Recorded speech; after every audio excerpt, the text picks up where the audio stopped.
نحمده ونصلي على رسوله الكريم فأعوذ بالله من الشيطان الرجيم بسم اللہ الرحمن الرحیم۔ اپنی تقدیر خود بنائیے، یہ ہے مضمون جس کا آج ہم اس نشست میں مطالعہ کریں گے۔ اسے مولانا یوسف اصلاحی صاحب نے تحریر کیا ہے۔ مولانا لکھتے ہیں، آپ کی تقدیر میں کیا ہے؟ آپ کامیاب ہیں یا ناکام؟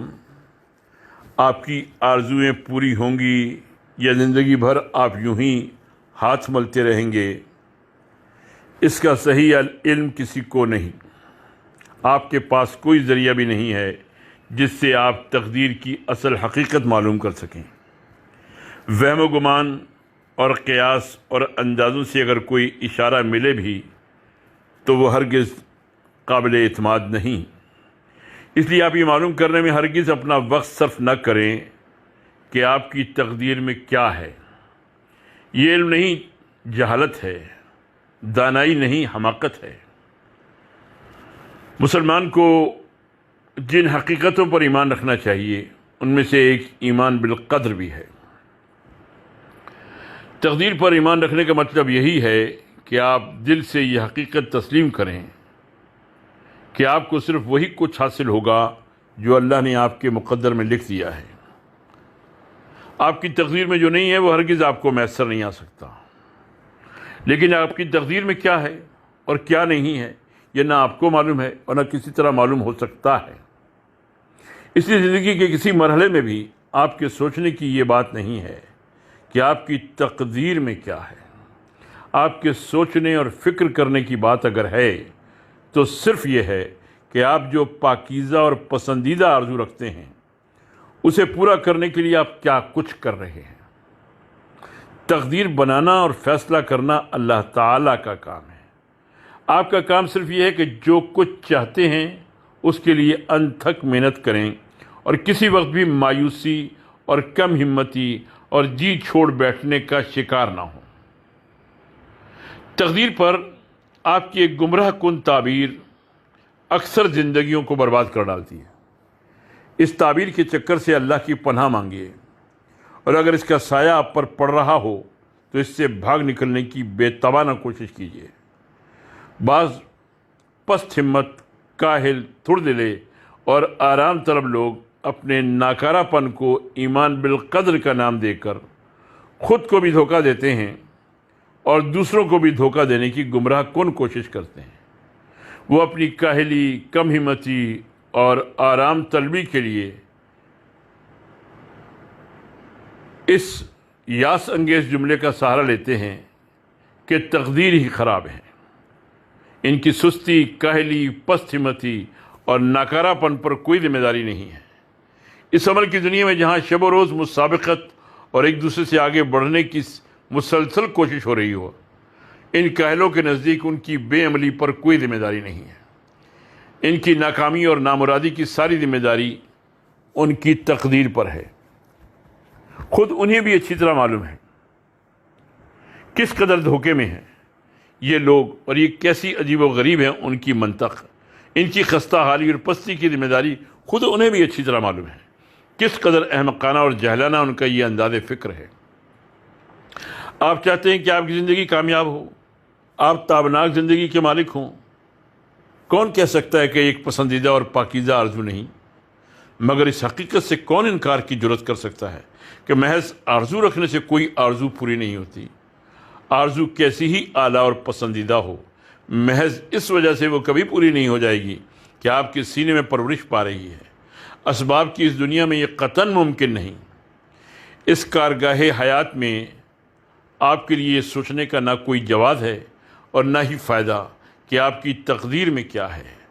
آپ کے سوچنے اور فکر کرنے کی بات یہ ہے کہ آپ جو آرزو رکھتے ہیں اس کے لیے آپ کی فکر و سعی، دوڑ دھوپ، جاں فشانی، لگن اور مسلسل کوشش و کاوش کا کیا حال ہے۔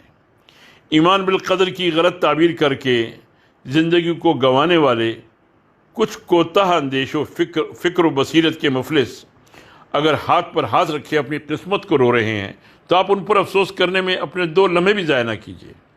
یہ اپاہج سماج پر بوجھ ہیں، یہ اپاہج سماج پر بوجھ ہیں۔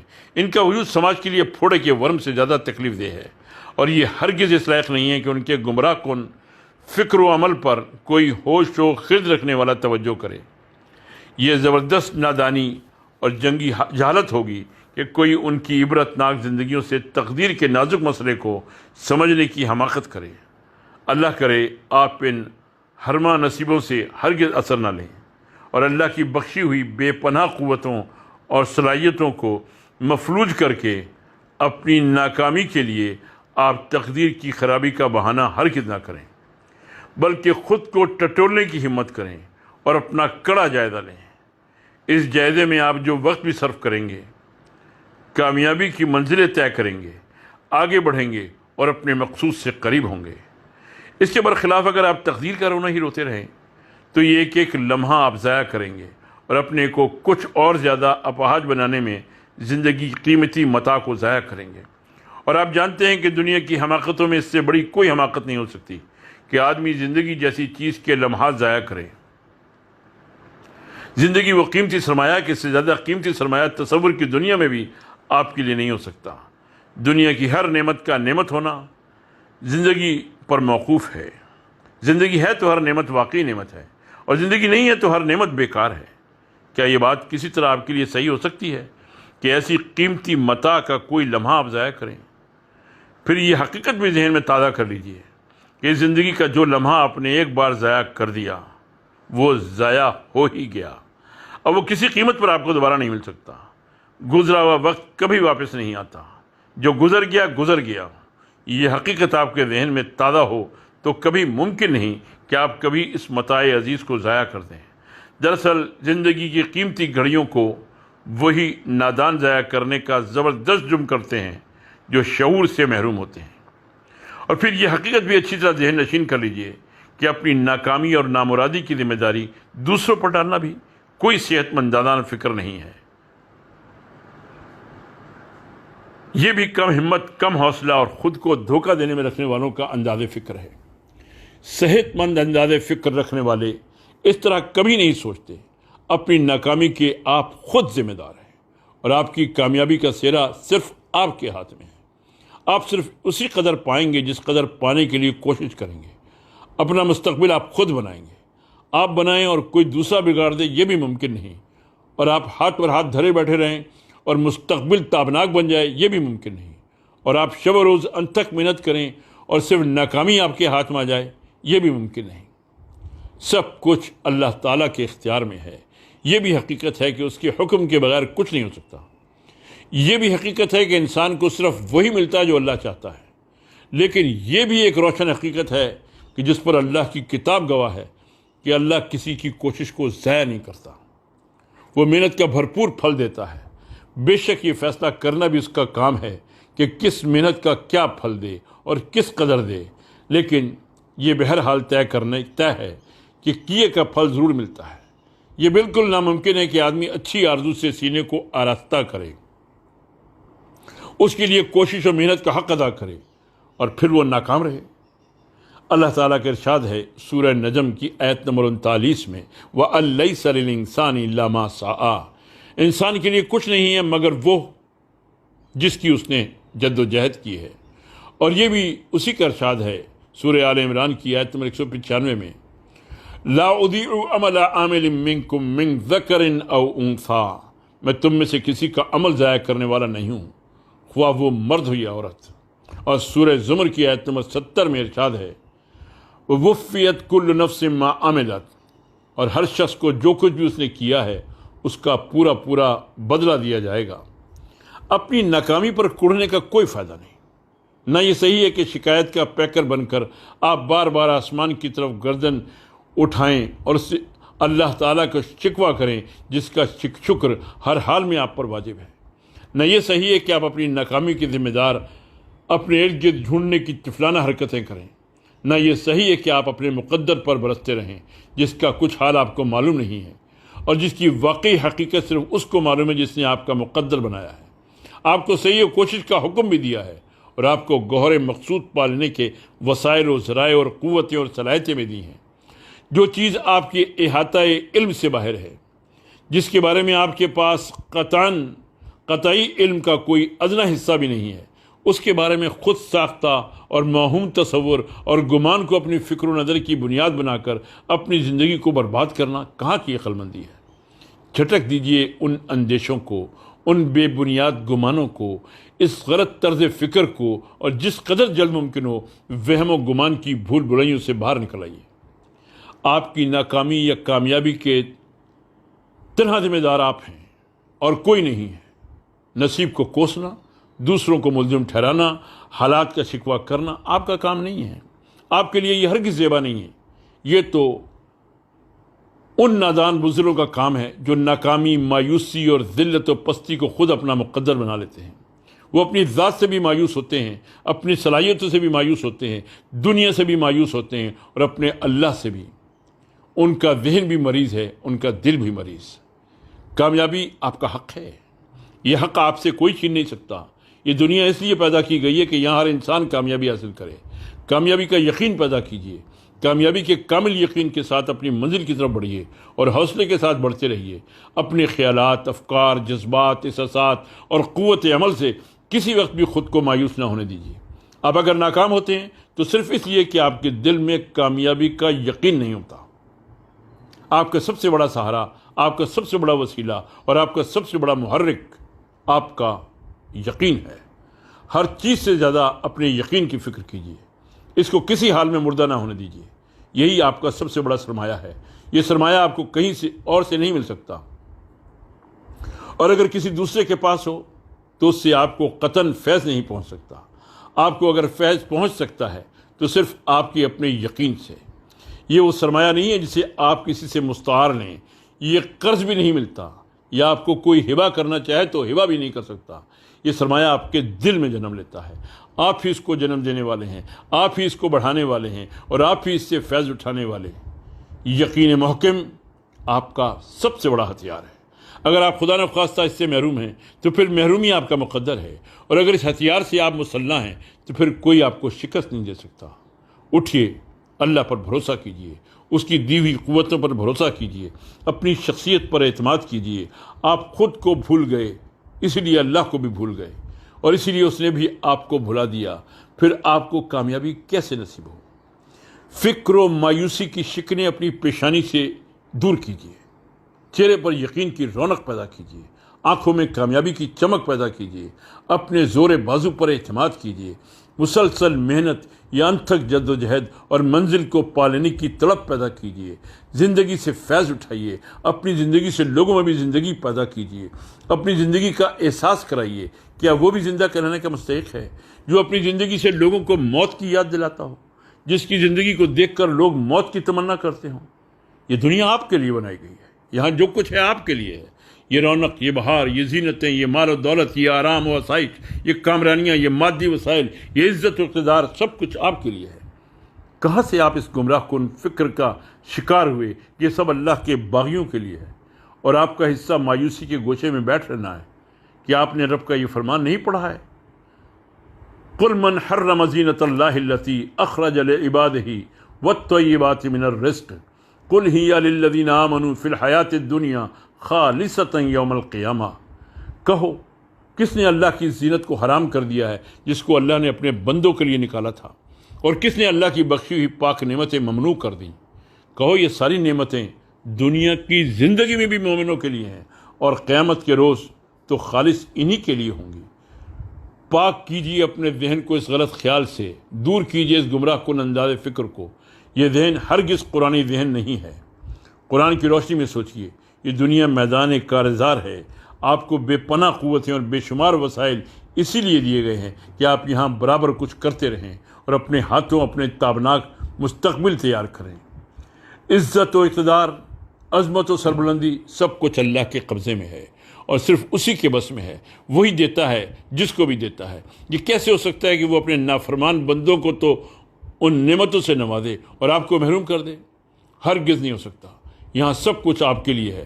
شرط صرف یہ ہے کہ آپ اس کامیابی کا یقین پیدا کریں جو کچھ چاہیں اس کی لگن سے دل کو قوت پہنچائیں، محنت، جاں فشانی اور تندہی کو اپنا شعار بنائیں، عزم و حوصلے کے ساتھ مسلسل سرگرم کار رہیں اور کسی بھی وقت ہمت نہ ہاریں۔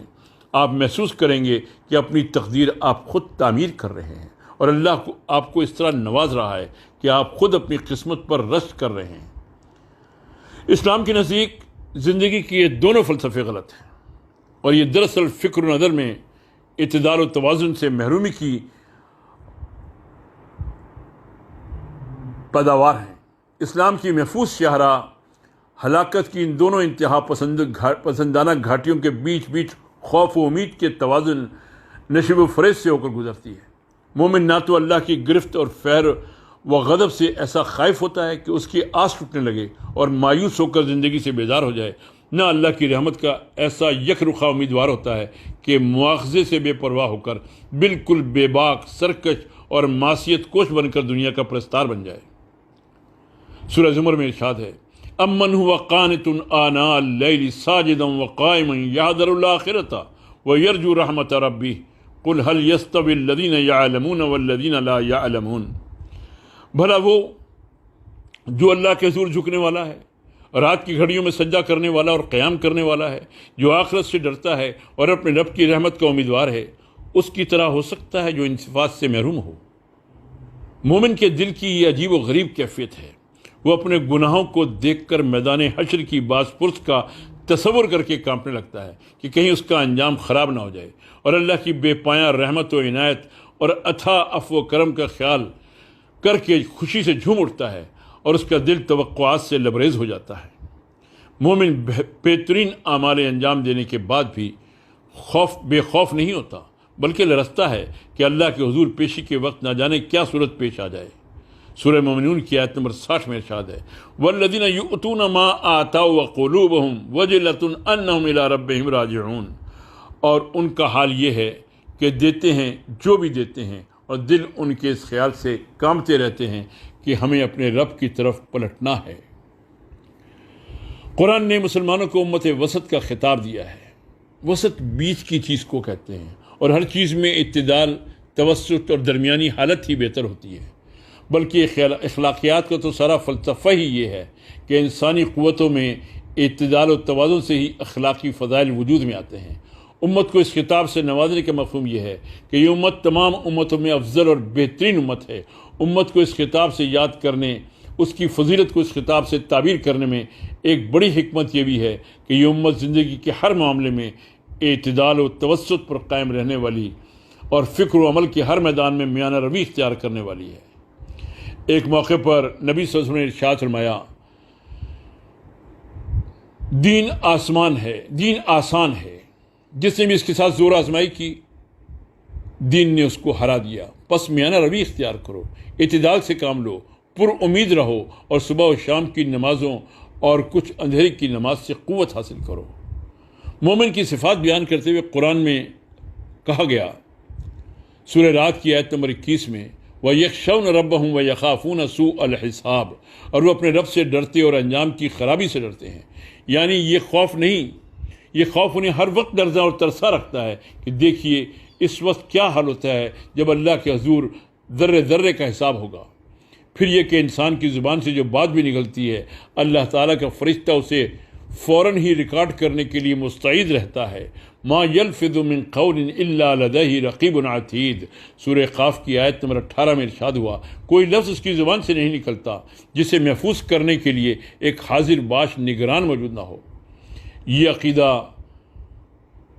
مومن پر ایسی ہیبت طاری کیے رہتا ہے کہ ہر لمحے اس کا دل دلستا ہے اور آنکھیں بہتی ہیں۔ اللہ تعالیٰ کا وہ برگزیدہ بندہ جو حضور صلی اللہ علیہ وسلم کی زبان سے صدیق اکبر کا لقب پا چکا ہے، اور جو خود اپنے کانوں سے حضور صلی اللہ علیہ وسلم کی زبانی جنت کی بشارت سن چکا ہے، آخرت کے مواخذے کا جب تذکرہ کرتا ہے تو یہ کہتا ہوا سنا جاتا ہے، پرندوں تمہیں مبارک ہو کہ مزے سے چگتے پھرتے ہو، اڑتے پھدکتے ہو، درختوں کی شاخوں پر بیٹھتے ہو، اور قیامت میں تمہارا کوئی حساب نہیں۔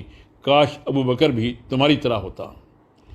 ایک بار حضرت فاطمہ کی روتے روتے گگھی بند گئی۔ ان کے بھائی اور عزیز گھبرائے ہوئے آئے، وجہ معلوم کی تو بولی، میں نے ایک منظر دیکھا ہے جس کو اگر تم بھی دیکھتے تو تمہارا بھی یہی حال ہوتا۔ میں نے رات اپنے شوہر کو دیکھا، نماز میں مشغول ہیں، انتہائی دل بستگی کے ساتھ کلام اللہ کی تلاوت کر رہے ہیں، جب ان آیات پر پہنچے، یوم یکون الناس کالفراش المبثوث وتکون الجبال کالعہن المنفوش، سورہ قاریہ کی یہ آیات، تو بےتاب ہو کر چیخ ماری اور دھڑام سے زمین پر گر پڑے، پھر اٹھے اور اٹھ کر اس طرح گرے کہ میں سمجھی شاید دم نکل گیا ہے۔ تھوڑی دیر میں ہوش آیا تو پھر چیخے اور بے قرار ہو کر صحن میں چکر لگانے لگے اور یہ آیات پڑھتے جاتے تھے، اس دن کیا گزرے گی جس دن لوگ پروانوں کی طرح پریشان حال بکھرے ہوں گے اور پہاڑ دھنکی ہوئی روح کی طرح ہوں گے۔ یہ آیات پڑھتے پڑھتے عمر بن عبدالعزیز ایک بار پھر گرے اور اس بار مجھے یقین ہو گیا کہ جان نکل گئی، پھر آپ کو ہوش نہیں آیا، یہاں تک کہ فجر کے مؤذن نے صدائے تکبیر سے انہیں جگایا۔ ایمان خوف اللہ کے بعد رقت انگیز جذبات بھی پیدا کرتا ہے اور ہر وقت اللہ سے پر امید بھی بنائے رکھتا ہے۔ سخت سے سخت حالات میں بھی بڑی سے بڑی کوتاہی کرنے کے بعد بھی مومن کبھی اللہ سے مایوس نہیں ہوتا، وہ سینکڑوں بار توبہ توڑنے کے بعد بھی اس کے دامن میں پناہ کی توقع رکھتا ہے اور اس کا سینہ کبھی توقعات سے خالی نہیں ہوتا۔ برادران یوسف علیہ السلام جب باپ کی ناگفتہ با حالت دیکھ کر مایوس ہونے لگتے ہیں اور یوسف کے ملنے کی آس ٹوٹنے لگتی ہے تو حضرت یعقوب علیہ السلام پیغمبرانہ بصیرت کے ساتھ بیٹوں کو نصیحت فرماتے ہیں، لا تیأسوا من روح اللہ انہ لا ییأس من روح اللہ الا القوم الکافرون۔ اللہ کی رحمت سے مایوس نہ ہو، اللہ کی رحمت سے تو وہی لوگ مایوس ہوتے ہیں جو اس پر یقین نہیں رکھتے۔ خود پروردگار اپنے گناہ گار بندوں کو انتہائی پیار کے ساتھ اس طرح خطاب کرتا ہے، یا عبادی الذین اسرفوا علی انفسہم لا تقنطوا من رحمت اللہ ان اللہ یغفر الذنوب جمیعا انہ هو الغفور الرحیم۔ اے میرے بندو جنہوں نے اپنے اوپر ظلم کیا ہے، تم اللہ کی رحمت سے مایوس نہ ہو، بے شک وہ بڑا ہی بخشنے والا اور بڑا ہی مہربان ہے۔ نبی کریم صلی اللہ علیہ وسلم نے مومنوں کو ہمیشہ پر امید رہنے اور اللہ سے خوشگمان رہنے کی تاکید فرمائی ہے۔ فرماتے ہیں اللہ تعالیٰ کا ارشاد ہے، میں اپنے بندوں کے بارے میں ویسا ہوں جیسا وہ میرے بارے میں گمان رکھتا ہے۔ توبہ کی ترغیب دیتے ہوئے حضور صلی اللہ علیہ وسلم نے ایک عجیب و غریب اور انتہائی اثر انگیز تمثیل پیش فرمائی ہے۔ ایک شخص بے آب و گیا لق و دق صحرا میں سفر کر رہا ہے، ایک اونٹ پر وہ خود بھی سوار ہے اور اس کے کھانے پینے کی چیزیں اور ضروریات کا سامان بھی لدا ہوا ہے۔ ایک جگہ سستانے کے لیے وہ ٹھہرتا ہے اور سو جاتا ہے، اٹھتا ہے تو اونٹ غائب ہے، چاروں طرف دوڑتا ہے مگر کہیں اونٹ کا نشان نہیں ملتا۔ لقد وقت صحرا ہے، بے آب و گیا ریگستان، سفر کا سہارا ایک اونٹ تھا، وہ بھی غائب، کھانے پینے کے لیے بھی نہ کچھ موجود اور نہ ملنے کی توقع۔ موت اس کی آنکھوں کے سامنے گھومتی ہے اور وہ مایوس ہو کر وہیں رہ پڑتا ہے کہ اب زندگی کی کیا امید۔ اس کی آنکھ لگ جاتی ہے، بیدار ہوتا ہے تو کیا دیکھتا ہے کہ اونٹ بھی موجود ہے اور کھانے پینے کا سامان بھی۔ وہ خوشی سے ایسا بدحواس ہوتا ہے کہ مدہوشی میں کہتا ہے، اے اللہ تو میرا بندہ اور میں تیرا اللہ ہوں، نعوذ باللہ۔ اللہ کے رسول صلی اللہ علیہ وسلم فرماتے ہیں اللہ کو اس وقت اس سے بھی زیادہ خوشی ہوتی ہے جب کوئی بھٹکا ہوا گناہ گار بندہ اپنے گناہوں پر نادم ہو کر اللہ کی طرف پلٹتا ہے۔ خوف اور امید کا یہ توازن ہی مومن کو ایمان کی صحیح روش پر جماتا ہے اور اس کے قول و عمل کو ہر بگاڑنے سے بچائے رکھتا ہے۔ جو لوگ اس توازن اور اعتدال سے محروم ہو کر کسی ایک رخ پر فکر و نظر کا سارا زور ڈال دیتے ہیں، ان کا انجام انتہائی عبرتناک ہوتا ہے۔ ذرا اس شخص کا تصور کیجئے جو شخص اچھی امیدوں اور بے بنیاد تمناؤں کے سہارے زندگی گزارتا ہے، اللہ کے قہر اور غضب سے یکسر غافل ہو کر اسے آزاد چھوڑ دیتا ہے۔ ایسا شخص حرام و حلال کی فکر سے بے پرواہ ہوگا اور کوئی کڑھن محسوس نہ کرے گا، انتہائی بے باک، سرکش اور بے شرم ہوگا، بڑی سے بڑی بغاوت کرتے ہوئے بھی خود کو رحمت اور مغفرت کا فریب دے گا۔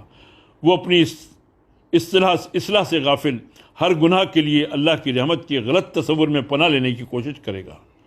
اس طرح اس شخص کا تصور کیجئے جس پر محض خوف اور قہر کا تصور غالب آ گیا ہو، وہ اللہ کی رحمت اور عفو و کرم سے نا امید ہو کر محض اپنے کوتاہ اعمال پر نگاہ جمانے کا عادی ہو گیا ہے۔ وہ صرف یہ سوچتا ہے کہ ہماری کوتاہیاں اور بے عملیاں بے پناہ ہیں، جنت ہوشربا بلندیوں پر ہے اور ہمارے جسم و جان کی توانائیاں بہت محدود ہیں۔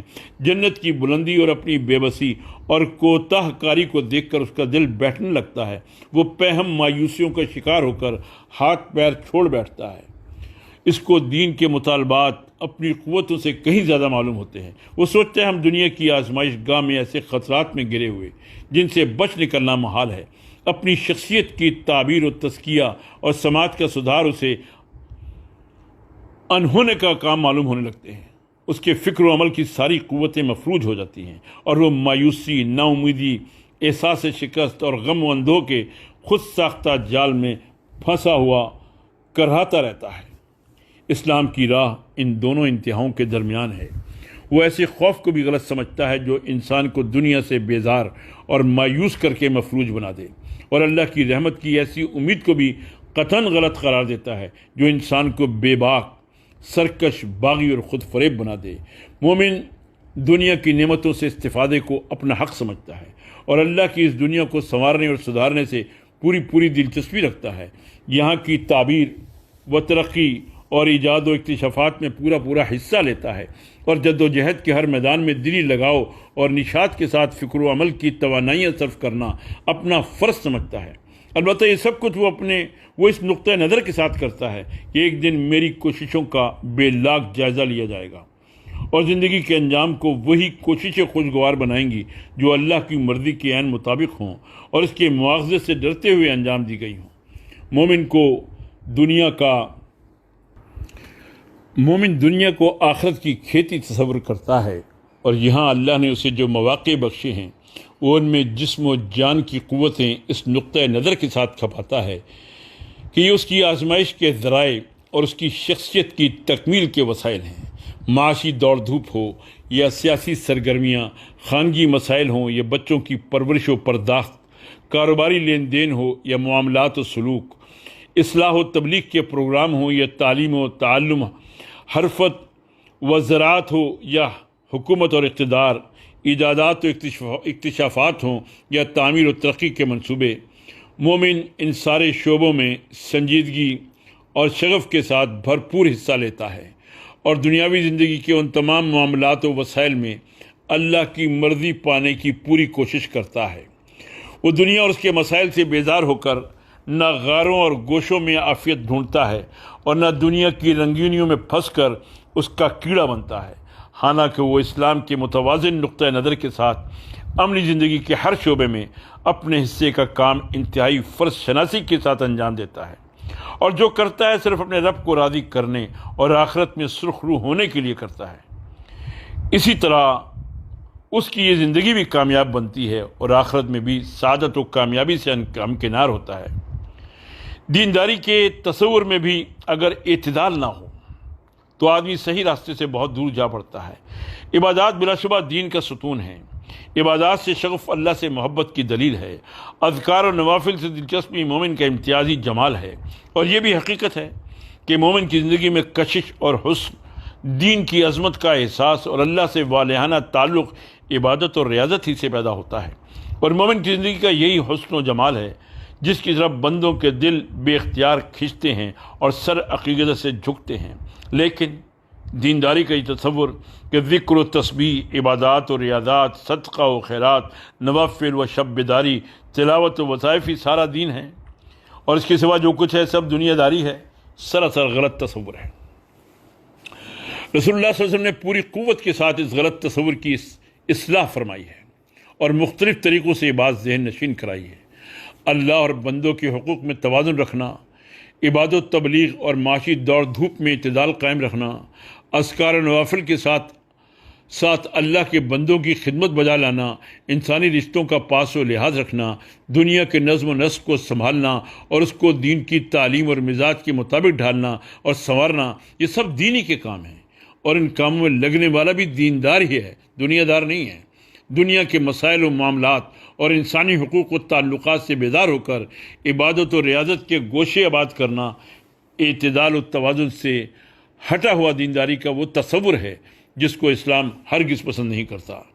ایک بار چند صحابی ازواج مطہرات رضی اللہ عنہم اجمعین کے پاس رسول اللہ صلی اللہ علیہ وسلم کی عبادت و ریاضت کا حال معلوم کرنے کے لیے پہنچے۔ جب ازواج مطہرات نے انہیں بتایا تو ان کو رسول صلی اللہ علیہ وسلم کی عبادت بہت کم معلوم ہوئی، اور آپس میں کہنے لگے بھائی حضور صلی اللہ علیہ وسلم کی تو بات ہی اور ہے، اللہ نے اگلی پچھلی سب لغزشیں معاف فرما دی ہیں۔ ایک صاحب بولے میں تو اب رات بھر عبادت کیا کروں گا، دوسرے بولے میں تو ہمیشہ روزے رکھوں گا اور کبھی بغیر روزے کے نہ رہوں گا، تیسرے بولے میں عورتوں سے دور رہوں گا اور کبھی کسی عورت سے رشتہ نہ جوڑوں گا۔ رسول اللہ کو معلوم ہوا تو ان کے پاس تشریف لائے اور فرمایا کیا تم لوگوں نے ایسی ایسی بات کہی ہے؟ تو کان کھول کر سن لو، اللہ کی قسم میں تم سے زیادہ اللہ سے ڈرنے والا اور تم سے زیادہ اس کی نافرمانی سے بچنے والا ہوں، لیکن میں کبھی روزے رکھتا ہوں اور کبھی نہیں رکھتا، شب میں نماز بھی پڑھتا ہوں اور سوتا بھی ہوں اور عورتوں سے بھی رشتہ جوڑتا ہوں، تو جو لوگ میرے اس طریقے سے دلچسپی نہ لیں ان کا مجھ سے کیا تعلق؟ رواہ البخاری۔ ایک بار حضرت سلمان رضی اللہ عنہ اپنے دینی بھائی ابو درداء رضی اللہ عنہ کے یہاں گئے، دیکھا کہ اب بیگم ابو درداء رضی اللہ عنہا نے بڑے سادہ کپڑے پہن رکھے ہیں۔ ان کی شکستہ حالی دیکھ کر پوچھا بہن یہ تم نے اپنا کیا حلیہ بنا رکھا ہے؟ بیگم ابو درداء رضی اللہ عنہا نے کہا بھیا کیا بتاؤں، تمہارے بھائی کو تو اب دنیا داری سے کوئی مطلب ہی نہیں، تو کیا کروں کپڑے پہن کر۔ اتنے میں ابو درداء بھی تشریف لے آئے، کھانا تیار ہوا۔ ابو درداء رضی اللہ عنہ حضرت سلمان رضی اللہ عنہ سے بولے بھائی تم بھی کھاؤ، میں روزے سے ہوں۔ سلمان رضی اللہ تعالی عنہ نے کہا جب تک تم نہیں کھاؤ گے میں بھی نہیں کھاؤں گا، اور اڑ گئے۔ ابو درداء رضی اللہ عنہ کو کھانا پڑا۔ شب ہوئی تو حضرت درداء رضی اللہ عنہ نماز کی نیت باندھنے کے لیے کھڑے ہونے لگے۔ سلمان رضی اللہ عنہ نے ہاتھ پکڑ کر بٹھایا اور کہا سو جاؤ۔ ابو درداء رضی اللہ عنہ سو گئے۔ کچھ رات گزرنے پر پھر کھڑے ہو گئے۔ حضرت سلمان رضی اللہ عنہ نے پھر کہا ابھی سو رہو۔ جب رات آخر ہو گئی تو حضرت سلمان رضی اللہ عنہ نے کہا تم پر تمہارے رب کا حق ہے، تمہاری اپنی ذات کا حق ہے، تمہاری بیوی کا حق ہے، بس ہر ایک کا حق ٹھیک ٹھیک ادا کرو۔ صبح کو ابو درداء رضی اللہ عنہ حضور صلی اللہ علیہ وسلم کی خدمت میں حاضر ہوئے اور رات کا پورا واقعہ سنایا تو نبی صادق صلی اللہ علیہ وسلم نے فرمایا سلمان نے جو کچھ کہا بالکل سچ کہا۔ دین و دنیا کی تفریق کے ہولناک نتائج اور اللہ اور بندوں کے حقوق میں توازن نہ ہونے کی عبرتناک انجام سے آگاہ کرتے ہوئے رحمت عالم صلی اللہ علیہ وسلم نے صحابہ کرام رضی اللہ عنہ سے پوچھا کیا تم جانتے ہو کہ غریب اور نادار کون ہے؟ لوگوں نے کہا غریب ہم میں وہ شخص ہے جس کے پاس نہ روپیہ پیسہ ہو نہ سازہ و سامان۔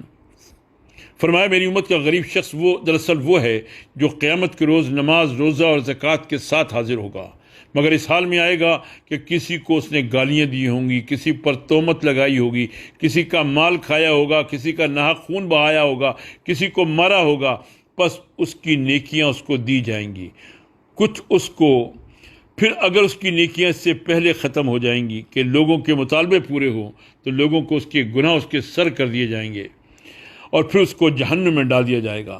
یہ حدیث دینداری کا نہایت متوازن اور جامع تصور دیتی ہے اور صاف صاف بتاتی ہے کہ آدمی کی نجات اسی وقت ممکن ہے جب وہ توازن اور اعتدال کے ساتھ اللہ اور بندے کے حقوق ادا کرے اور دینداری کے محدود اور یک رخ تصور سے ذہن کو پاک صاف رکھے۔ مومن کی پوری زندگی جس جوہر سے نکھرتی سنورتی اور حسن و جمال کا دلکش مرقع بنتی ہے وہ یہی اعتدال و توازن ہے۔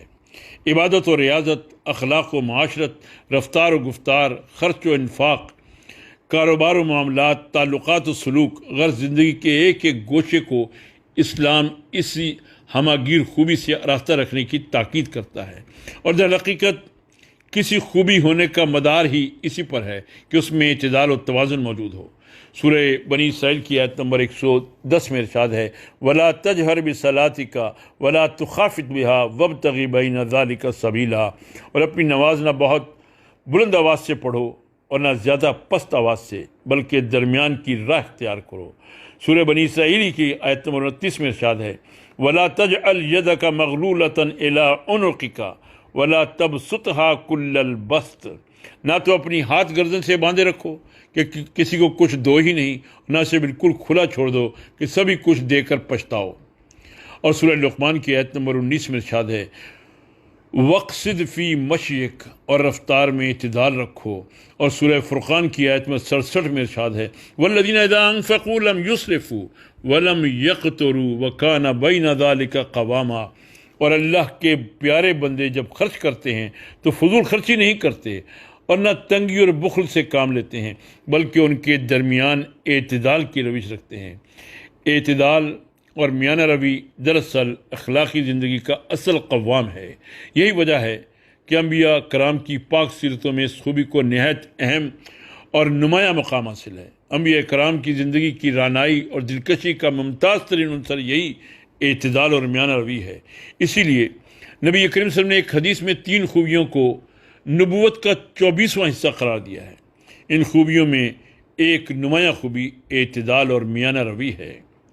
حضرت عبداللہ بن سرجس رضی اللہ عنہ سے روایت ہے کہ نبی کریم صلی اللہ علیہ وسلم نے ارشاد فرمایا نیک چال چلن، بردباری اور میانہ روی نبوت کی اجزاء میں سے 24واں حصہ ہے۔ رواہ الترمذی۔ دراصل اعتدال ہی وہ اخلاقی جوہر ہے جس کی بدولت مومن کی پوری زندگی میں دلوں کو موہ لینے والا حسن و جمال پیدا ہوتا ہے، اور ایسا غازہ ہے جس سے مومن کی دلکش تصویر کے وہ حسین خد و خال نکھرتے ہیں جن کو دیکھ کر ہر ایک بے اختیار کھنچتا ہے اور متاع قلب و جان نظر کرنے کے لیے بے تاب ہو جاتا ہے۔ وما علینا الا البلاغ۔